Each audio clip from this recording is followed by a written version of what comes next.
Subscribe eGyan Mudra channel and press the bell icon for latest video updates.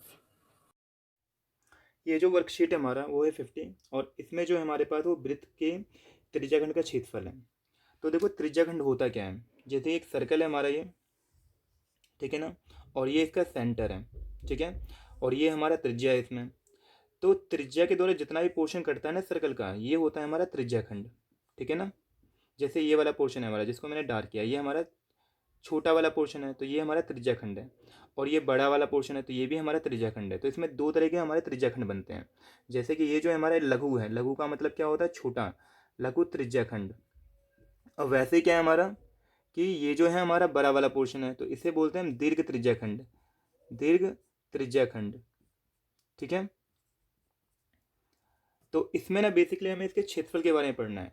तो त्रिज्याखंड का जो क्षेत्रफल होता है ना बहुत ही आसान है, ये होता है हमारा त्रिज्याखंड का क्षेत्रफल, ये होता है हमारा थीटा अपॉन में 360 और मल्टीप्लाई पाई आर स्क्वायर, ठीक है ना। दूसरा निकालते हैं इसमें हम दीर्घ त्रिज्याखंड। तो दीर्घ में क्या होता है, दीर्घ त्रिज्याखंड का क्षेत्रफल, त्रिज्याखंड का क्षेत्रफल। तो इसको निकालने के लिए लगाते हैं हम फॉर्मूला, ये पूरा पोर्शन, ठीक है ना, यानी पाई आर स्क्वायर, सर्कल का क्षेत्रफल यानी कि वृत्त का क्षेत्रफल, उसमें से माइनस कर देते हैं हम जो छोटे वाले पोर्शन का जो क्षेत्रफल निकाला होता है हमने, यानी कि ये वाला, ठीक है ना, यानी कि लघु त्रिज्याखंड का क्षेत्रफल, त्रिज्या खंड का क्षेत्रफल। तो ये हमारा बता देता है दीर्घ वाले का पोर्शन, ठीक है ना। तो ये हमारा बेसिक नॉलेज इसमें, ठीक है। तो दो चीज़ें हमें यहाँ पे समझनी है, ठीक है। तो इन्हीं कॉन्सेप्ट के ऊपर हमारे पास कुछ क्वेश्चंस हैं, 3 क्वेश्चन हैं हमारे पास इसमें। तो देखो इसमें क्या क्या करना है हमें, ठीक है ना। तो फर्स्ट क्वेश्चन है हमारे पास, त्रिज्या 4 सेंटीमीटर वाले एक वृत्त के त्रिज्याखंड का क्षेत्रफल ज्ञात कीजिए जिसका कोण 30 डिग्री है, साथ ही संगत दीर्घ त्रिज्याखंड का क्षेत्रफल भी ज्ञात करना है। जैसे एक सर्कल है हमारे पास और इसमें क्वेश्चन है इसका त्रिज्या बता दे कि 4 सेंटीमीटर का है, ठीक है ना, और इसका जो एंगल जो बनता है ना वो हमारा बनता है 30 डिग्री का। देखो इसमें हमें सिर्फ दो चीज़ें चाहिए, एक हमें चाहिए थीटा और एक चाहिए हमें रेडियस। तो दो चीज़ें हमारे पास क्वेश्चन में गिवन हो गई, ठीक है ना। तो इसमें क्वेश्चन ने बता दिया हमें कि इसका रेडियस हमारा 4 सेंटीमीटर का और थीटा जो हमारा 30 डिग्री का है। तो हमें इसमें बताना है इस वाले पोर्शन का क्षेत्रफल, और जो रिमेनिंग पोर्शन जो बचता है हमारा ये वाला पोर्शन, ये भी हमें निकालना है, ठीक है ना। यानी कि छोटा वाला पोर्शन और फिर बड़ा वाला पोर्शन भी निकालना है, यानी कि लघु भी निकालना है हमें और दीर्घ दोनों निकालना है, राइट। तो देखो इसका सॉल्यूशन। तो इसमें त्रिज्या हमारे पास है, यानी कि रेडियस जो है हमारा वो है हमारा इसमें 4 सेंटीमीटर का, ठीक है ना। और जो कोण जो बनता है वो क्वेश्चन ने बता दिया हमें, यानी कि थीटा है हमारा इसमें 30 डिग्री का, ठीक है ना। तो लघु त्रिज्याखंड का क्षेत्रफल निकालना है हमें पहले। तो लघु त्रिज्याखंड का क्षेत्रफल, त्रिज्या खंड का क्षेत्रफल। तो फॉर्मूला क्या था हमारा, थीटा अपॉन में 360 मल्टीप्लाई पाई आर स्क्वायर। तो थीटा की जो वैल्यू हमारा 30 है और जो 360 मल्टीप्लाई पाई की वैल्यू हमारे पास क्वेश्चन में बोला है 3.14 लेनी है, और जो रेडियस हमारा वो है 4 × 4 यानी 2 टाइम्स, ठीक है ना। ये हमारा कटेगा 12 बार में और ये हमारा कटेगा 3 बार में, ठीक है ना। तो इसको मल्टीप्लाई करने पे आ जाएगा हमारा ये 12.56 डिवाइडेड बाई 3, और जब इसको हम फाइनली सॉल्व करेंगे तो ये आ जाएगा हमारा 4.186, ये राउंड ऑफ फिगर है हमारा, ठीक है ना, सेंटीमीटर स्क्वायर। तो ये हमारा इसका पहले का सॉल्यूशन हो जाएगा, राइट। अब क्वेश्चन में इसमें आगे पूछा है कि यहाँ पे दीर्घ त्रिज्याखंड भी निकालना है हमें। तो दीर्घ त्रिज्याखंड का क्षेत्रफल होता है, दीर्घ त्रिज्याखंड का क्षेत्रफल,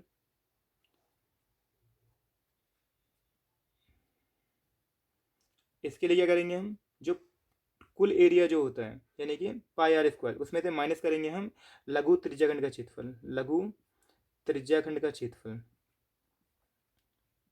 ठीक है ना। तो कैसे करेंगे हम, ये पाई की वैल्यू 3.14, रेडियस जो हमारा वो 4 × 4 और माइनस में जो लघु त्रिज्याखंड का क्षेत्रफल था हमारा वो था 4.186, ठीक है ना। तो ये आ जाएगा हमारा 50.24 माइनस में 4.186, तो इसको माइनस करने पे आ जाएगा हमारा 46.054 सेंटीमीटर स्क्वायर। ठीक है ना, तो ये हमारा फाइनल आंसर हो जाएगा दोनों का, यानी कि फर्स्ट क्वेश्चन में हमसे ये पूछा था और दूसरा क्वेश्चन में हमसे ये चीज़ पूछा है। ठीक है ना। क्वेश्चन नंबर 2 है, इसमें आगे कहता है इसमें कि एक वृत्त के चतुर्थांश का क्षेत्रफल ज्ञात कीजिए जिसकी त्रिज्या 2 सेंटीमीटर है। देखो चतुर्थांश क्या होता है, बहुत ही सिंपल है। जैसे एक वृत्त है हमारा, ठीक है ना, ये वृत्त है हमारा और ये इसका सेंटर है। तो जब थीटा हमारा 90 डिग्री का होता है तो वो चतुर्थांश बनता है। जैसे मान लो कि ये हमने बिल्कुल सीधा सीधा लाइन खींचा है, तो ये हमारा एक 90 का एंगल फॉर्म करता है। तो ये जो पोर्शन है ना हमारा इसका, ये हमारा है चतुर्थांश। ठीक है ना, तो चतुर्थांश का सिंपल जो चतुर्थांश होता है उसका फॉर्मूला बिल्कुल सिंपल है, 1/4 पाई आर स्क्वायर। ठीक है ना, क्यों बनता है ये हमारा, तो देखो जैसे त्रिज्याखंड का जो क्षेत्रफल होता है वो होता है हमारा थीटा अपॉन में 360 और इनटू में पाई आर स्क्वायर।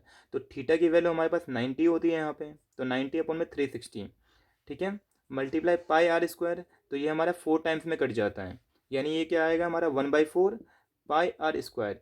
तो सिंपली मैं इसका डायरेक्ट फॉर्मूला लगा सकता हूँ 1/4 पाई आर स्क्वायर। ठीक है ना, चतुर्थांश का क्षेत्रफल।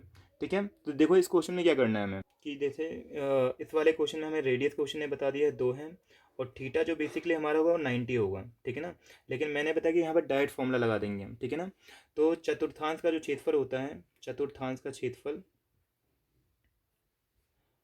वो होता है हमारा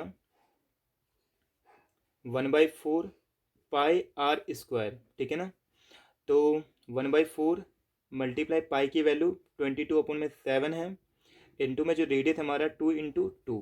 ठीक है ना, तो 2 2 जब 4 हो जाएगा हमारा, तो 4 कैंसिल हो जाएगा, तो यहाँ पे फाइनली कितना बचेगा 22/7 बचेगा हमारा सेंटीमीटर स्क्वायर। तो 22 अपॉन में 7 को क्या लिख सकते हैं हम 3.14 सेंटीमीटर स्क्वायर। ठीक है ना, तो ये हमारा बहुत ही सिंपल क्वेश्चन था, तो ये हमारा इसका आंसर हो जाएगा। ठीक है ना, तो यहाँ पे आप जो त्रिज्याखंड का क्षेत्रफल होता है उसको भी लगा सॉल्व कर सकते हो और डायरेक्ट यहाँ पे चतुर्थांश का फॉर्मूला भी हम यूज़ कर सकते हैं इसमें। ठीक है ना, क्वेश्चन नंबर 3 है हमारा, किसी कार के दो वाइपर जो परस्पर कभी आच्छादित नहीं होते 115 डिग्री के कोण तक घूमकर सफाई कर सकते हैं। प्रत्येक वाइपर की पत्ती की लंबाई 25 सेंटीमीटर है। पत्तियों की प्रत्येक बुहार के साथ साफ होने वाले क्षेत्रफल ज्ञात कीजिए। तो देखो क्या है इसमें, जैसे ये कार होता है, कार के वाइफर होते हैं। जैसे मान लो कि एक वाइफर हमारा यहाँ लगा हुआ है और एक वाइफर हमारा यहाँ लगा हुआ है, तो वाइफर की कुछ लंबाई होती है। ठीक है ना, और कुछ पर्टिकुलर एरिया में वो घूम रहा होता है। ठीक है ना, जैसे कि मान लो इतना एरिया वो कवर करता है, ऐसे इसकी भी लंबाई होगी, तो ये भी कुछ पोर्शन यहाँ पे राउंड घूम घूम के साफ करेगा।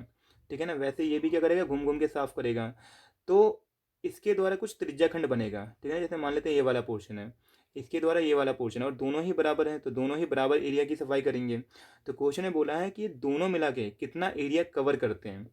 ठीक है ना, तो यहाँ पत्ती की जो लंबाई होती है ना वो हमारा होता है रेडियस।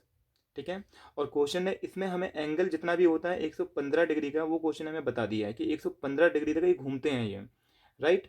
तो इन दोनों के द्वारा जितना भी एरिया कवर होता है सफाई का वो हमें फाइंड करना है इस क्वेश्चन में। ठीक है, तो देखो इसका सॉल्यूशन क्या है।